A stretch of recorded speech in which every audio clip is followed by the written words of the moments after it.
Hello friends, आप सभी का बहुत बहुत स्वागत है आपके अपने ही यूट्यूब चैनल LGR स्टडी में। दोस्तों, आज का जो वीडियो है वो काफ़ी महत्वपूर्ण है। आपके एग्जाम में इससे तो प्रश्न पूछते हैं दोस्तों, और ये आपके जीवन के लिए भी बहुत ही महत्वपूर्ण चैप्टर है, क्योंकि दोस्तों आपको बता दें यहाँ पे एक एक लाइन आपके जीवन से मिलता जुलता यहाँ पे दिखेगा, क्योंकि दोस्तों इसका जो नाम ही है भारतीय संस्कार। ठीक है, आपका ये पाठ्य पुस्तक का 6ठा चैप्टर है। इससे पहले हम लोग 5 चैप्टर पढ़ चुके हैं। यदि आपने उस वीडियो को अभी तक नहीं देखा है तो आप इस वीडियो को देखने के बाद उस 5 चैप्टर को भी क्या कीजिएगा, देख लीजिएगा, ताकि आपके एग्जाम में जो भी प्रश्न पूछे जाए वो आप आसानी से सॉल्व कर पाए। दोस्तों, इसलिए हम आपको ये बोल रहे हैं क्योंकि जब तक आप कहानी का हिंदी अर्थ नहीं समझेंगे उत्तर देना पॉसिबल नहीं है। ठीक है, इसीलिए आप लोग हिंदी अर्थ समझना बहुत ज़रूरी है। तो आप पीछे की वीडियो को भी जरूर देख लीजिएगा और इस वीडियो को शुरू से अंत तक तो देखिएगा ही। ठीक है, तो चलिए शुरू करते हैं। दोस्तों, आपको बता दें कि आज का जो चैप्टर है दोस्तों, ये आपके पाठ्य पुस्तक का 6ठा नंबर पाठ है, 6ठम पाठ है। ठीक है, और इस पाठ का नाम देखिए दोस्तों, यहाँ पे पाठ के नाम से ही क्या होता है, जैसा कि प्रत्येक वीडियो में हम बोलते हैं, पहले पाठ के नाम का यहाँ पे अर्थ बताते हैं दोस्तों, और फिर आगे हम लोग बढ़ते हैं। उसी प्रकार से यहाँ पे आपको बता दें कि पाठ के नाम से ही यहाँ पे आपका कहानी क्या हो रहा है, कहानी पूर्ण रूप से प्रदर्शित हो रहा है। जैसा कि यहाँ पे आपका पाठ का नाम जो है वो दो शब्दों से मिलकर के बना है, एक भारतीय और दूसरा संस्कार। यानी कि भारतीयों के जीवन में होने वाले संस्कार के बारे में आज हम लोग पढ़ने वाले हैं। ठीक है, तो आप क्या कीजिएगा, वीडियो के अंत तक जरूर बने रहिएगा। दोस्तों, आप यहाँ जैसा कि देख रहे होंगे, इस चित्र से आपको समझ में आ रहा होगा कि संस्कार का मतलब क्या होता है। दोस्तों, आपको बता दें, जैसे कि हम लोग जब शुरू ही होते हैं तो क्या होता है, छठी का कार्यक्रम होता है कि नहीं होता है। फिर देखिए आगे क्या होता है, मुंडन का कार्यक्रम होता है, यानी कि मुंडन संस्कार। फिर उसके बाद आप देखेंगे कि विवाह संस्कार, अंतिम संस्कार, ऐसे ऐसे कुल 16 संस्कार है। हमारे भारतीय संस्कृति में कुल 16 संस्कार है, जिनको क्या करेंगे आज हम लोग पढ़ेंगे और देखेंगे कि इनमें से कितने संस्कार हम लोग आज तक मना चुके हैं, फिर आगे कितने संस्कार में हम लोगों को क्या करना होगा, पार्टिसिपेट करना होगा। ठीक है, तो यहाँ पे देखिए आज शुरू से लेकर के अंत तक हम लोग 16 का 16 संस्कार देखने का प्रयास करेंगे। लाइन बाय लाइन यहाँ पे हम संस्कृत पढ़ेंगे, फिर उसका हिंदी बताएंगे। तो आप लोग क्या कीजिएगा, गौर से बस देखते रहना है, आपका सारा कॉन्सेप्ट यहाँ पे क्या होगा, क्लियर हो जाएगा। तो चलिए शुरू करते हैं। ठीक है, और देखिए यहाँ पे आपका पहला लाइन जो दोस्तों यहाँ पे दिया गया है, यहीं से शुरू करते हैं। ठीक है, यहाँ पे देखिए लिखा गया है कि भारतीय संस्कृति अन्यतम वैशिष्ट्यम विद्यते ते यत् जीवने इह समये समये संस्कारा अनुष्ठिता भवन्ति। तो हमारे भारतीय संस्कृति की यह एक बहुत ही बड़ी खासियत है, बहुत ही बड़ी विशेषता है कि क्या होता है, हम लोगों के जीवन में समय समय पर संस्कार का अनुष्ठान किया जाता है, संस्कार का प्रयोजन किया जाता है। ठीक है, देखिए यहाँ पे आगे लिखा गया है कि अधः संस्कार शब्द सीमितो व्यंग रूप प्रयुज्यते। यहाँ पे दिखाया गया है दोस्तों कि क्या है, हमारे भारतीय संस्कृति में हम लोगों के जीवन में क्या होता है, समय समय पर संस्कार का तो प्रयोजन किया ही जाता है, लेकिन दोस्तों आजकल हो ऐसा गया है कि इस संस्कार शब्द का प्रयोग प्रयुज्यते मतलब प्रयोग किया जाता है, व्यंग के रूप में किया जा रहा है। ठीक है, यहाँ पे फिर लिखा गया है कि किंतु संस्कृते रूपक रमणमिंदम भारतस्य व्यक्तित्वम रचयति। भले ही आजकल क्या हो, संस्कार का प्रयोग व्यंग के रूप में किया जाता हो, लेकिन यहाँ पे लिखा है कि किंतु संस्कृते रूपक परमिंदम भारतस्य व्यक्तित्वम रचयति। लेकिन यह जो संस्कार है दोस्तों, यह हम भारतीयों का क्या करता है, व्यक्तित्व का निर्माण करता है। हम भारतीयों के व्यक्तित्व को सुदृढ़ करने में क्या करता है, मदद करता है, और यह हम भारतीयों के व्यक्तित्व का रचना करता है। ठीक है, आगे लिखा गया है कि विदेश से निवसंतो भारतीय, यानी कि विदेश में रहने वाले भारतीय। ठीक है, जो भी भारतीय कहीं दूसरे स्टेट में जाकर के क्या हो गया है, किसी दूसरे कंट्री में जाकर के बस गए हैं, उसको बोलेंगे विदेश में रहने वाले भारतीय। संस्कारान प्रति उन्मुखा जिज्ञासवश्च, यानी कि जो भी विदेश में रहने वाले भारतीय हैं वो भी अपने संस्कार के प्रति एकदम क्या होते हैं, जिज्ञासु होते हैं, उत्सुक होते हैं। ठीक है, यहाँ पे आगे लिखा गया है कि पाठे अस्मिन् तेषां संस्काराणाम संक्षिप्त परिचयो महत्वम च निरूपितम। ठीक है, पाठे अस्मिन् यानी कि इस पाठ में, ठीक है, इस पाठ में संस्कार के बारे में, हमारे भारतीय संस्कार का यहाँ पे संक्षिप्त परिचय दिया गया है, और साथ ही साथ उसके महत्व का भी क्या किया गया, निरूपण किया गया है। उसके महत्व के बारे में भी बताया गया है कि किस संस्कार का महत्व क्या है, किन चीज़ों के लिए किस संस्कार का, कौन से संस्कार का क्या करते, प्रयोजन करते, अनुष्ठान करते। ठीक है, आगे देखिए, फिर आगे यहाँ पे लिखा गया है कि भारतीय जीवने प्राचीन कालात संस्कारा महत्वम धारयन्, यानी कि ये जो संस्कार है दोस्तों, हम भारतीयों के जीवन में प्राचीन काल से ही अपना क्या है, एक अलग ही महत्व रखता है। ठीक है, संस्कार उसके बाद यहाँ पे लिखा है कि प्राचीन संस्कृत रेभिज्ञानम संस्कारेभ्यो जायते। इसका मतलब ये हुआ प्राचीन संस्कृति की जो पहचान है हम लोगों की प्राचीन संस्कृति की, वो संस्कार से ही क्या है, संस्कार से ही प्राचीन संस्कृति की पहचान है। ठीक है, यहाँ पे लिखा गया है कि यत्र ऋषि नाम कल्पना आसीत यत् जीवनस्य सर्वेषु मुख्या अवसरेषु वेद मंत्रा नाम पाठ वरिष्ठा नाम आशीर्वाद होम परिवार सदस्यानाम सम्मेलनम च भवेत्। यह ऋषियों की ही कल्पना थी। बहुत क्या है, प्राचीन काल से ही यह ऋषियों की कल्पना रही है कि क्या हो, कि हम लोगों के जीवन में क्या होना चाहिए, सभी मुख्य अवसरों पर वेद मंत्र का पाठ होना चाहिए, बड़ों का आशीर्वाद मिलना चाहिए। ठीक है, होम का आयोजन किया जाना चाहिए और जो जितने भी परिवार के सदस्य हैं उन सबों का सम्मेलन होना चाहिए। तो आप जैसा कि देखते भी है, किसी का आप गांव घर में क्या देखते होंगे, मुंडन संस्कार देखते हैं। तो मुंडन संस्कार में आप क्या देखते हैं, यही देखते हैं ना कि वहाँ पे जो भी पंडित जी वगैरह सब आके क्या करते हैं, वेद मंत्र का पाठ करते हैं, सभी वरिष्ठ जन का आशीर्वाद मिलता है बच्चा को, होम का भी आयोजन किया जाता है। साथ ही साथ जितने भी परिवार के सदस्य होते हैं एकदम नाते रिश्तेदार सब क्या हो जाते हैं, आ जाते हैं और सबका एक सम्मेलन टाइप से हो जाता है, सब वहाँ पे क्या करते हैं, मिलते हैं।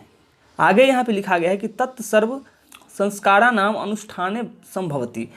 और ये सब जो आपको बताए, क्या सब बताए, यहाँ पे बताए कि वेद मंत्र का पाठ होना चाहिए, बड़ों का आशीर्वाद मिलना चाहिए, होम होना चाहिए, परिवार के सभी सदस्य का मिलाप होना चाहिए। और ये सब क्या आप देखिएगा कि सब दिन आप चाहिएगा कि सभी परिवार के सदस्य आ जाए, ऐसा होता है? आप रोज बैठा करके पंडित जी वेद मंत्र का पाठ करवाते हैं? नहीं करवाते हैं। रोज होम जाप करवाते हैं? नहीं करवाते हैं। तो ये सब संस्कारों के आयोजन से ही क्या हो पाता है, संभव हो पाता है। ठीक है, यदि आप मानिए कि किसी बच्चा का मुंडन संस्कार नहीं होता तो क्या इतने जो भी रिश्तेदार वगैरह सब आते हैं और वहाँ पे जो भी अनुष्ठान किया जाता है वो होता, संभव होता? नहीं होता। तो इसीलिए हम भारतीयों के जीवन में समय समय पर संस्कारों का आयोजन किया गया है ताकि ये सब चीज़ क्या हो सके, बार बार अपने जीवन में होता रहे। ठीक है, आगे देखिए, फिर आगे लिखा गया है एवं संस्कारा महत्वम धारयन्ति। ठीक है, और इसी तरह क्या है, संस्कार का एक महत्व होता है। ठीक है, आपके जीवन में संस्कार का एक बहुत बड़ा महत्व होता है। ठीक है, आगे देखिए, आगे लिखा गया है कि किंच संस्कारस्य मौलिक अर्थ परिमार्जन रूप गुणाधान रूपश्च न विस्मृत्य। ठीक है, संस्कार का जो मौलिक अर्थ होता है वो परिमार्जन और गुणाधान ही है। ठीक है, ये हम लोगों को क्या करना चाहिए, न विस्मृत्य, यानी कि ये हम लोगों को नहीं भूलना चाहिए कि संस्कार का मौलिक अर्थ परिमार्जन और गुणों का आधान ही है। ठीक है, देखिए लिखा गया कि फिर आगे लिखा गया है कि अतः संस्कारः मानवस्य क्रमशः परिमार्जने दोषापनेन गुणाधाने च योगदानम कुर्वन्ति। इसका मतलब दोस्तों ये हुआ कि परिमार्जन जो है वो दोष को दूर करने में, दोषापनेन, परिमार्जन के माध्यम से हम लोग क्या करते हैं, अपने दोष को दूर करते हैं। ठीक है, और गुणाधानेन यानी कि गुण को क्या करते हैं, ग्रहण करते हैं। ठीक है, गुण ग्रहण करते हैं। तो संस्कार हम लोगों को अपने दोष को दूर करने में और गुण को धारण करने में क्या करता है, योगदानम कुर्वन्ति। संस्कार हम लोगों को दोष दूर करने में और गुण धारण करने में योगदान करता है। ठीक है, आगे यहाँ पे लिखा गया है कि संस्कार प्रायेण पंचविधा सन्ति, यानी कि संस्कार का जो है मुख्य रूप से 5 प्रकार के हैं। ठीक है, संस्कार मुख्य रूप से कितने प्रकार के हैं, आपसे प्रश्न पूछे ही जाएंगे। ठीक है, ऐसे प्रश्न पूछे ही जाएंगे कि संस्कार मुख्य रूप से कितने प्रकार के हैं, तो 5 प्रकार के, आप भूलेंगे नहीं। वैसे भी आप नहीं भूलेंगे इस प्रकार से जब याद रखेंगे तो। ठीक है, तो संस्कार कितने प्रकार के होते हैं, 5 प्रकार के। अब देखिए उस 5 प्रकार में कौन कौन से संस्कार आते हैं ये आपको क्या करते हैं फिर आगे बताते हैं। यहाँ पे देखिए लिखा गया है कि जन्म पूर्व त्रय, यानी कि जन्म से पूर्व क्या गो, जन्म से पूर्व 3 गो, त्रय का मतलब यहाँ पे 3 होता है। ठीक है, तो आपसे पूछा जाएगा कि जन्म से पूर्व कितने संस्कार होते हैं, तो आपको याद रखना है कि जन्म से पूर्व 3 संस्कार होते हैं। ठीक है, उसके बाद यहाँ पे फिर आगे लिखा गया है शैशवा खष्ट। ठीक है, यानी कि शैशव अवस्था में जब आप पहुँचते हैं तो उसमें 6, यहाँ पे खष्ट जो है दोस्तों उसका मतलब 6 होता है। ठीक है, तो शैशवा अवस्था में जब आप प्रवेश करते हैं, जन्म से पहले 3 और जब शैशवा अवस्था में आप प्रवेश करते हैं तो वहाँ पे 6 संस्कार होते हैं। कुल कितने संस्कार होते हैं, 6।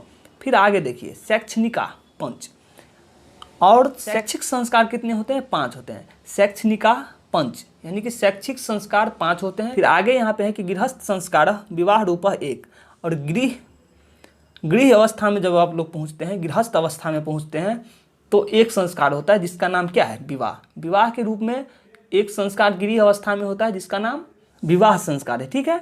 फिर यहाँ पे आ गया कि मरणोत्तर संस्कारश्च एक, यानी कि मरने के बाद क्या गो संस्कार, एक। तो आप यहाँ पे देखिए, यहाँ पे आपको बताया गया है।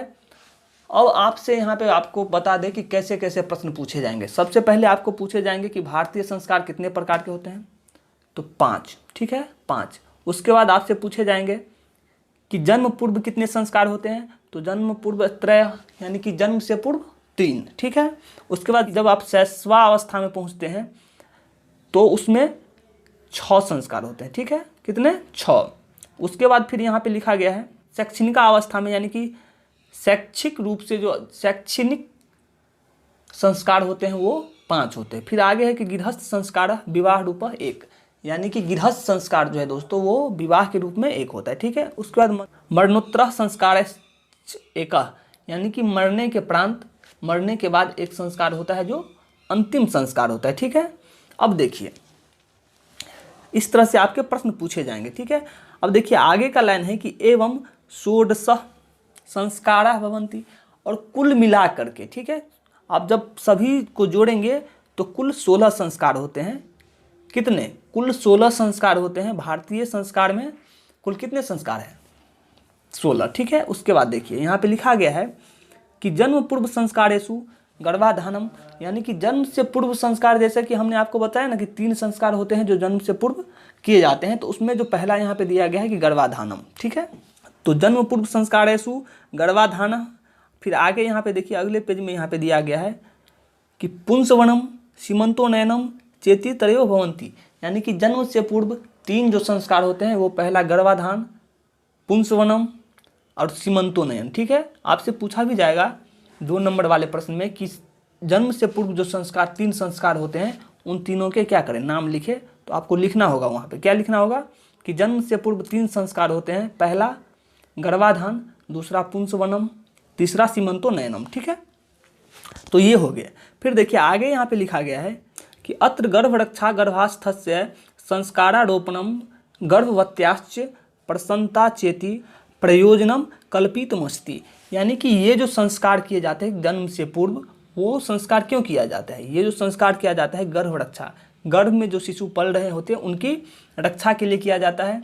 फिर आगे यहाँ पे क्या लिखा गया है, क्यों किए जाते हैं, ठीक है। तो यहाँ पे पहला था क्या था कि गर्भ रक्षा के लिए, जो पल रहे होते हैं बच्चे गर्भ में उनकी रक्षा के लिए, साथ ही साथ जो गर्भ में बच्चे होते हैं, ठीक है, उसमें संस्कार अच्छे संस्कार हो, संस्कार रोपण के लिए किए जाते हैं।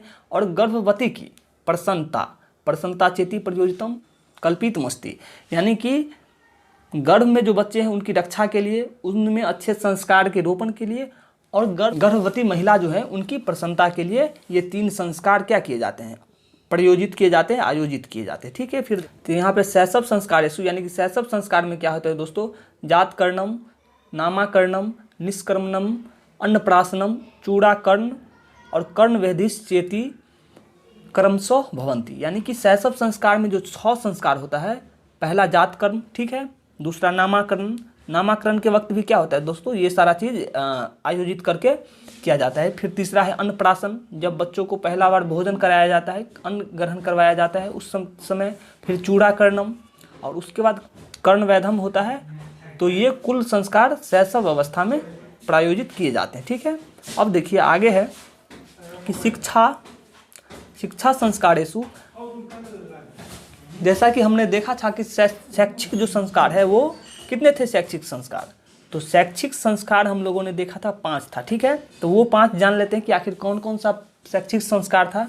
पहला होता है कि अक्षरारंभम, यानी कि जब बच्चा कलम पकड़ के अक्षर लिखना आरंभ करता है उस समय भी एक संस्कार का क्या किया जाता है, आयोजन किया जाता है, जिसका नाम क्या होता है, अक्षरारंभ, ठीक है। तो आप बताइए कि आपका हुआ था क्या, ठीक है, आप कमेंट में करके जरूर बताएंगे। फिर आगे है कि उपनयनम वेदारंभ के शांत समावर्तन चेती संस्कारा प्रकल्पिता। तो ये कुल जो संस्कार दिया गया है, अक्षरारंभ, उपनयन, वेदारंभ, के शांत समावर्तन चेती, ये सारे संस्कार शैक्षणिक कर्म में क्या होता है। फिर आगे देखिए आगे लिखा गया है अक्षर आरंभ है अक्षर लेखनम अंक लेखनम च शिशु प्रारंभते, यानी कि अक्षर आरंभ जो दोस्तों ये संस्कार होता है, उसमें जो बच्चे होते हैं वो अक्षर लिखना अंक लिखना क्या करते हैं, प्रारंभ करते हैं, शुरू करते हैं। ठीक है, आगे है कि उपनयनम संस्कारस्य, उपनयनम संस्कारस्य अर्थ, यानी कि उपनयन संस्कार का अर्थ है कि गुरुना शिष्यस्य स्वगृहे नयनम भवति। उपनयन संस्कार का अर्थ ये हुआ कि गुरु जो होते हैं उनके द्वारा शिष्य को अपने घर लाया जाता है, गुरु के घर लाया जाता है, जिसको आप और अपने घर में क्या करते हैं, गुरु आश्रय देते हैं, किसको, शिष्य को। ठीक है, फिर आगे लिखा गया है कि तत्र शिष्यस्य शिक्षा नियमाम पालयन अध्ययनम करोति। और जब उपनयन संस्कार होता है तो गुरु के द्वारा क्या किया जाता है, शिष्य को अपने कुटिया पे ला के रखा जाता है, और फिर वहाँ से क्या करता है, शिष्य शिक्षण नियम को पालन करते हुए फिर अध्ययन क्या करता है, शुरू करता है। फिर आगे यहाँ पे है कि ते नियमा ब्रह्मचर्य वर्ते, ते नियमा ब्रह्मचर्य वर्ते समादिष्टा। और इस नियम को, किस नियम को, गुरु के द्वारा शिष्य को उसके घर से अपने घर ले आना और फिर वहाँ पे क्या करना, उसको शिक्षा नियम के अनुसार शिक्षा प्रारंभ करवाना। इस नियम को हम लोग क्या करते हैं, इसी नियम को ब्रह्मचर्य नियम भी कहते हैं। ठीक है, आपको बता दें कि यहाँ पे लिखा गया कि प्राचीन काले शिष्य ब्रह्मचारी इति कथ्यते अस्म। और प्राचीन काल में शिष्य को ही क्या कहा जाता था, ब्रह्मचारी भी कहा जाता था। ठीक है, आगे है कि गुरु गिरहे एव शिष्य वेदारंभ करोति अस्म। और गुरु के घर पे ही शिष्य क्या करता था, वेदों का क्या करता था, वेद पढ़ना आरंभ करता था। ठीक है, फिर देखिए आगे है कि वेदा नाम महत्वम प्राचीन शिक्षायाम उत्कृष्ट मन्यते अस्म। और वेदों के महत्व को प्राचीन शिक्षा में क्या क्या किया जाता है, वेदों का महत्व प्राचीन शिक्षा में उत्कृष्ट माना जाता था, मतलब काफ़ी ही क्या उच्च शिक्षा माना जाता था वेदों के अध्ययन को। ठीक है, अब देखिए आगे यहाँ पे लिखा गया है कि केशांत संस्कार है। ठीक है, केशांत संस्कारे गुरु गिरहे एव शिष्यस्य प्रथम क्षौर कर्णम भवति अस्म। और केशांत संस्कार में जो होता था दोस्तों, केशांत संस्कार में होता ये है कि गुरु के घर पे ही, यानी कि गुरु के घर पे, यानी कि जो भी कुटिया उस समय का होता था, वहाँ पे ही क्या होता था, शिष्य का पहली बार क्षौर कर्म यानी कि केस करता था। ठीक है, जैसा कि अपने लोग का मुंडन होता है ना, उसी प्रकार से उसी को आप केशांत संस्कार बोल सकते हैं। ठीक है, बोलते हैं। ठीक है, तो वो जो होता था पहले गुरु के घर पे ही होता था। ठीक है, अब देखिए आगे लिखा गया है अत्र गोदानम मुख्य कर्म, यानी कि यह जो है यहाँ पे गोदान का मुख्य कर्म था। ठीक है, आगे लिखा गया है कि अतः का मतलब इसलिए होता है। ठीक है, कि अतः साहित्य ग्रंथेषु अस्य नामांतरम गोदानम संस्कारो अपि लभते। और जब आप साहित्य पढ़ेंगे बहुत सारे, तो उसमें आपको कहीं कहीं, ठीक है, इसी क्षौर कर्म का ही दूसरा नाम आपको गोदान संस्कार भी क्या करेगा, देखने को मिलेगा। केशांतर संस्कार का भी नाम आपको गोदान संस्कार भी देखने को मिलेगा। ठीक है, इसमें बस जैसा कि आज के दौर में आप मुंडन कार्यक्रम करते, सेम उसी प्रकार से क्षौर कार्यक्रम होता था, केशांत संस्कार होता था। लेकिन उस समय फर्क सिर्फ ये था कि उस समय जो जिस शिष्य का मतलब केशांत संस्कार होता था वो गुरु के घर पे ही होता था। ठीक है, अब देखिए आगे लिखा गया है समावर्तन संस्कारस्य उद्देश्यम शिष्यस्य गुरु गृहस्थ जीवने प्रवेश। और समावर्तन संस्कार का उद्देश्य था कि शिष्य जो है वो गुरु के आश्रम से निकल करके क्या होगा, गृहस्थ जीवन में प्रवेश कर जाएगा। तो ये सब संस्कार जो था दोस्तों वो किस प्रकार का संस्कार था, शैक्षणिक अवस्था का संस्कार था। तो ये जितने भी संस्कार, अभी 5 संस्कार के बारे में हम लोग यहाँ पे पढ़े, वो सभी 5 संस्कार किस संस्कार में था, शैक्षणिक अवस्था का संस्कार था। तो सबसे लास्ट संस्कार जो था वो समावर्तन संस्कार था। और उस संस्कार के बाद जो भी शिष्य होते थे वो गुरु के आश्रय से निकल करके अपने गृहस्थ जीवन में प्रवेश कर जाते थे। ठीक है, अब देखिए आगे लिखा गया है उपदेशेषु प्रयोग जीवनस्य धर्मा प्रतिपादयन्ते, यानी कि उपदेशों में मुख्यतः जीवन के धर्म को प्रतिपादित किया जाता था। जितने भी उपदेश दिए जाते थे गुरु के द्वारा या फिर जिसके द्वारा भी अभी भी उपदेश दिया जाता है, उसमें क्या होता है, जीवन के धर्म को क्या किया जाता है, प्रतिपादित किया जाता था। जैसा कि आप यहाँ पे देखिए, यथा सत्यम बद्ध धर्मचर स्वाध्यायानमा परमदः इत्यादि। यानी कि उपदेश का मतलब ही क्या होता था, उपदेश का मतलब ही होता था दोस्तों आपके जीवन में धर्म को प्रतिपादित करना। जैसा कि आप देखिए कि सत्यम वद यानी कि सत्य बोलो। फिर था धर्मचर कि धर्म का आचरण करो, धर्म के रास्ते पे क्या करो, चलो, ठीक है। उसके बाद है स्वाध्याय यानमा यानी कि स्वाध्याय से उद्विग्न क्या होना चाहिए, नहीं रहना चाहिए, ठीक है। इति परमादा, इस तरह से आपने देखा कि शैक्षणिक संस्कार में इस तरह से 5 यहाँ पे दिया गया था। और फिर आगे हम लोग बढ़ते हैं और यहाँ से गृहस्थ संस्कार आपका क्या होता है, शुरू होता है। यहाँ पे देखिए गृहस्थ संस्कार में जैसा कि हमने आपको पीछे ही बताया था कि गृहस्थ संस्कार में केवल एक संस्कार होता है और वो विवाह संस्कार होता है, ठीक है। तो चलिए यहाँ पे पढ़ते हैं। विवाह संस्कार पूर्व कमेव मनुष्य वस्तुतो गृहस्थ जीवनम प्रविशति, यानी कि विवाह संस्कार के बाद, ठीक है, मनुष्य जो है वो वस्तुतः गृहस्थ जीवन में प्रवेश कर जाता है, ठीक है।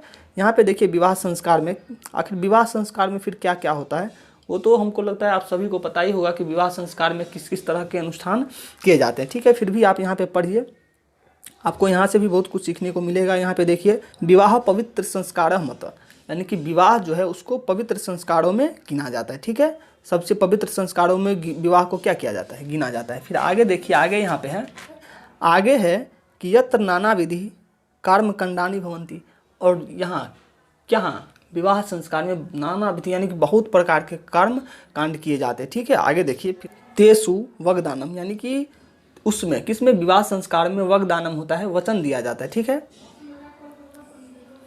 वचन दिया जाता है एक दूसरे को उसके जीवन साथी के द्वारा। फिर है कि मंडप निर्माणम, मंडप निर्माण किया जाता है, पता ही है विवाह के लिए मंडप का कितना बहुत बड़ा महत्व है, ठीक है। उसके बाद देखिए वधू गृहे वर पक्षस्य स्वागतम, वधू गृह यानी कि लड़कियों के घर पे क्या होता है, वर पक्ष का जो भी है उसका स्वागत किया जाता है। जैसा कि होता है ना कि लड़के वाले बारात लेके जाते हैं, फिर वहाँ पे लड़की वाले क्या करते हैं, उसका स्वागत करते हैं, तो वो होता है।